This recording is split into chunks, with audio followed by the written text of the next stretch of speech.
It's certainly an honor and a pleasure to be your guest this evening.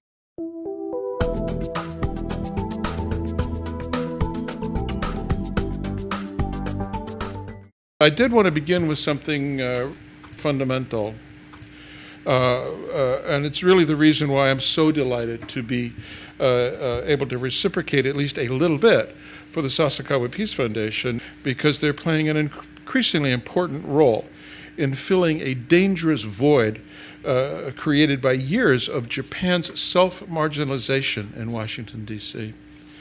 I referred to a terribly self-defeating series of actions which began 20 years ago with the ill-fated decision to shut down the Japan Economic Institute in D.C. Every day, JEI sent out a series of sophisticated, in-depth studies and commentaries on all aspects of Japan and the U.S. Japan relationship, and in so doing reminded everyone in Washington, the administration, Capitol Hill, journalists, think tanks, reminding them every day why Japan is important and what we're doing together in Asia and the world. More recently, the Keidanren made the still incomprehensible decision to close down its Washington and Manhattan offices, and thus, among other things, to end an invaluable series of regular programs with speakers from the government, from academia, other think tanks, other major players in the U.S.-Japan relationship to an audience of their peers. So this cumulative self-marginalization over the years, unfortunately, was also mirrored by an increasing sense of futility, even estrangement between the two governments, especially at the White House Kantai level, despite the valiant efforts of key players of the Gaimusho, the State Department, and the Trade and Finance Ministries, who really in many ways became the public face of Japan. And my point in beginning with all this gloom is that the self-marginalization trap is self-reinforcing, since American ignorance leads to a lack of understanding, which leads to a lack of sympathy, and all too often, anger. And a byproduct of that anger is a nagging sense in Washington that while we all know the importance of Japan, despite the self-marginalization, we just don't have much faith in Japan anymore. And that's not a good thing in an alliance partner. So finally on this, and I'm afraid I have to say that all of the above is in direct contrast to the rise of South Korea in Washington, and especially at the White House.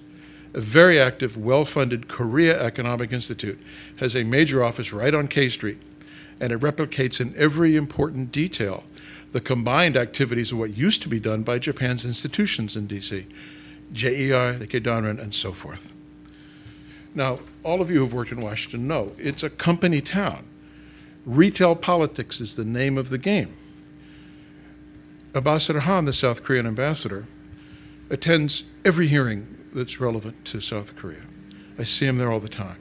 If a congressman says something that he thinks needs to be clarified or he thinks is wrong, he'll pop up and he'll run out of the hall and he'll buttonhole grab that congressman by the arm and say, listen, we need to talk. No appointment. He just does it. In Washington, D.C., they want to see you. They don't want to talk to your lawyer. They don't want to talk to you a week from now. They want to see you. The South Koreans play that game. So it's no accident that the South Korean president received a state visit at the White House last year, nor that Obama was finally willing to pay the political price of approving the Chorus FTA. This is just contrast the Blue House's assumption of domestic political risk on behalf of Chorus to that of the Prime Minister on behalf of TPP. But I felt you needed to hear why the work of the Sasakawa Peace Foundation is so very, very important, and I hope that you will help all of us help each other. So I begin with this difficult discussion because I would not be doing my duty if I didn't try to convey the accumulated sense of frustration and concern, and sometimes anger, that is a constant presence in any Washington conversation about the U.S.-Japan relationship. And that's because it goes to the heart of the reliability of Japan as an ally in helping to both confront and to peacefully manage the rise of China, North Korea, and the maritime disputes in the East and South China Seas, to name but a few of the major challenges that we both face.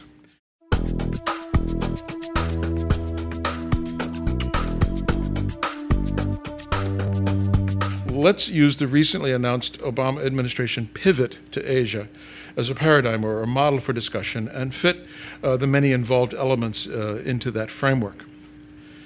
Now, Obama and his team were signaling that they understood the complaint from many Asians, and not just Japan, that the Bush people only cared about cooperation in the war on terror and what were you doing to lean on North Korea. But in 2008, as now, today, to be accurate, the primary focus of American strategic and diplomatic force was on the Middle East and South Asia. The U.S. trade and economic story, of course, has been quite different in terms of requiring a pivot. If you ask any business person about a pivot to Asia, they'll say, what are you talking about? We never left. We've been here for years. We're still here. We're still focused on the future. So, come on. But they say this with one exception. All during Bush and for the first year of Obama, both business and diplomatic friends would admit that even cabinet-level visits are not a substitute for seeing the president himself at major meetings and events. And further, not just seeing the president in Tokyo, Seoul, or Beijing, as happened at the end of Obama's first year, but having Obama's personal touch extended to Southeast Asia and its regional economic and strategic institutions. Now, if the business economic reaction to the pivot seems obvious, you may be surprised at how professional defense and military people privately react when reading the often hyperventilating statements of Chinese officials, especially the PLA. I think the way Obama and other U.S. officials have articulated future plans to refocus military resources to Asia has been misleading because it omits appreciation of the already robust U.S. military presence. The fact is that nothing has changed or is likely to change for the time being. So I think the argument that the angry claims from China that the U.S. is laying out forces implicitly to contain China is factually incorrect. For a start, but more importantly, if it's the genuine assessment of the Chinese leadership and not just propaganda, that tells us that China fundamentally misunderstands U.S. policy towards China and Asia. The fact is, U.S. policy hasn't changed since the end of the Vietnam War, and toward China it hasn't changed in any negative way since the Nixon-Kissinger drama of 1972. U.S. policy then and to this minute is to find every possible way to help China successfully integrate into the Asia and world economic and strategic community via engagement with the PRC as a partner when possible, and otherwise as a friendly competitor which plays by the rules. Now, let's back up to the start of the Obama administration and look at how the important buzzword engagement was seen in practical terms. During the campaign, Obama and his surrogates outlined a policy of outreach, engagement, with the goal of seeking stability through dialogue and peaceful resolution of issues with China, Iran, North Korea, and other difficult relationships around the globe. Then, as now, conservative and Republican tough guys criticized Obama for being naive, and some even accused him of advocating appeasement. With China, Obama came in seeking cooperation across the board, but his first year proved genuinely difficult, as Beijing was in a triumphalist mode. It thought it was the big winner in the world financial crisis, and the decline of the U.S. was rapid and increasing. So there was an increase in confrontation in the Yellow and South China Seas. The JCCT and SNED are acronyms for the cabinet presidential level annual meetings that are intended to smooth the working relationship, but it was pretty tough that first year. Now, Obama's North Korea policy began on a different note, although the same bottom line: work for stability, not crisis. But with the DPRK, Obama was determined to stay in virtual lockstep with the newly elected conservative, relatively hardline president Lee Myung-bak. Obama understood the history of North Korea, taking advantage of splits in policy and cooperation between Washington and Seoul. 2010 saw North Korea's sinking of the ROK Navy's Cheonan, after which senior U.S. officials joined South Korea's defense minister in warning that further North Korean military attacks might face joint U.S. ROK military retaliation. Now, for what it's worth, there have been no such provocations since, and we can tell you that the joint U.S. ROK warning certainly got Beijing's attention. Several times in the past year, Chinese as senior as Defense Minister General Liang have taken credit for telling the DPRK to behave itself. Now, the bottom line for now in U.S.-China relations is that the senior leadership on both sides are singing from the same hymnal. And we saw that script officially sanctified a year ago with the Obama WHO state visit in D.C. Perhaps more reassuringly, we heard it just last week from WHO's presumptive successor, Xi Jinping, who advanced his coming visit to the U.S. by reaffirming China's mutual determination to pursue mutual cooperation, not confrontation. Now, that's the policy. But of course, Chinese and many commentators who should know better sometimes confuse policy with various strategies which may help compose a policy, most conspicuously the need to hedge in case positive approaches and goals don't work. It's also difficult for China to accept that its own behavior in the South China Sea, around the Senkakus at all, has reinforced the containment theme, not just for us, but for many allies and trading partners throughout Asia, especially Japan. In fact, it was the pattern of aggressive Chinese naval and paramilitary ship activities in recent years which compelled the U.S. to focus more on the potential containment side of the policy equation than at any time since the Vietnam War. Officially, the PRC remains in denial about cause and effect. And to this day, you will hear that Beijing had no problems with anybody in Southeast Asia until Secretary of State Clinton's remarkable confrontation with China's foreign minister at the ASEAN Regional Forum in Hanoi in 2010. Well, in fact, Clinton's speech came in response to a universal buildup of requests from regional allies and trading partners. I'd argue Hillary's was the real start of Obama's Asia pivot. That was 2 years ago. The U.S., Japan, and the ROK have tried and so far failed to convince China that current DPRK behavior is itself an unstable situation and therefore inherently a threat to the main Chinese strategic concern, and that genuinely enforced international sanctions could combine with Kim family mismanagement to hasten the collapse of North Korea, the very thing China hopes to avoid. Well, the obvious solution that the U.S., China, Japan, and South Korea offer the Kim family regime sufficient inducements that it agrees to give up its nuclear weapons programs, and its long-range nuclear missile program in return for an end to sanctions and cooperation to integrate the DPRK into the regional economy as a non-nuclear state. That's the obvious solution. Finally, nearly every expert on North Korea will concede that for the Kim family regime, the model for what would happen to them if they ever really allowed the start of Chinese or even Vietnamese-style economic reform would be what happened to Ceausescu in Romania. Up against the wall, brothers. So will this new leader, this young man, have the vision or the capability of changing direction? Or must he risk carrying out further provocations for whatever reasons, now that the U.S. and the ROK have hinted that a joint military retaliation may be at stake? That threat certainly got China's attention.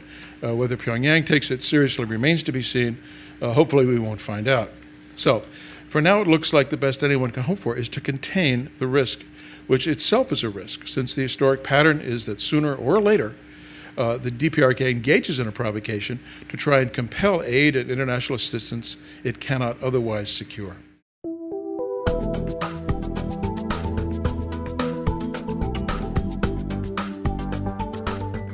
So that brings us to the Fatenma problem, since if nothing else, the most likely employment of U.S. military assets on that island, as on the home islands, would be in a Korean Peninsula crisis. Of course, everyone who cares about this, both in Tokyo and Washington, is aware of the exquisite domestic political pain involved in every aspect of the Okinawa Fatenma problem. But while only an impolite scribbler like myself is likely to admit it, our basic take, the American basic take is, come on, who cares? Don't you understand why the U.S. still has bases in Japan damn near 60 years after the end of the Korean War?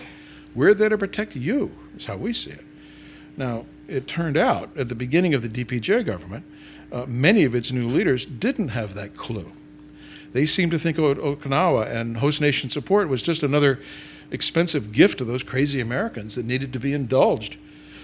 Well, you know, there's been some improvement in that lack of strategic awareness since then, thanks to our friends in Beijing and Pyongyang, of course, but the domestic paralysis remains, as it does on TPP.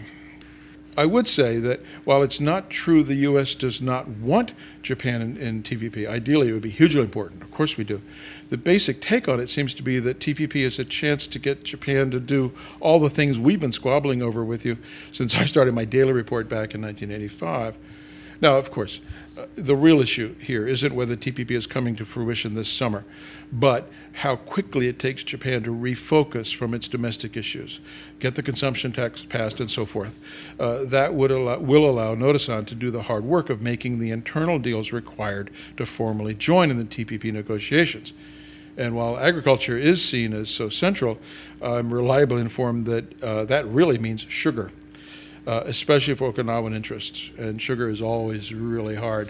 Whatever country you're talking about, you may recall it became the actual deal breaker and then deal maker in the U.S.-Australia FTA, for example.